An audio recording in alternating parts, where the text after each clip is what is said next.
যদি আপনি এই গল্পটা শোনেন, তাহলে জীবনের সব অভিযোগ মুছে যাবে আর আপনার মনটা শান্তিতে ভরে উঠবে। তাহলে শুনুন, রাফি ছিল এক তরুণ ছাত্র, ক্লাসে মেধাবী, পরিবারের সবার আদরের। কিন্তু সে কখনো নামাজ পড়ত না। শুধু তার মা প্রতিদিন তাকে বলতেন, বাবা, 5 ওয়াক্ত নামাজ পড়, একদিন এই নামাজই তোমার জন্য ঢাল হবে।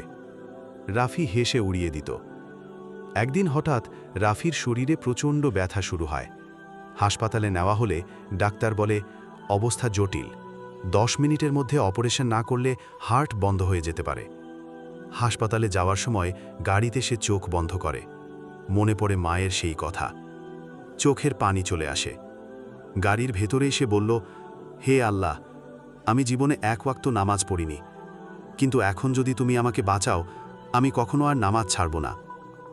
রাফিকে দ্রুত অস্ত্রোপচারের জন্য নেওয়া হয়।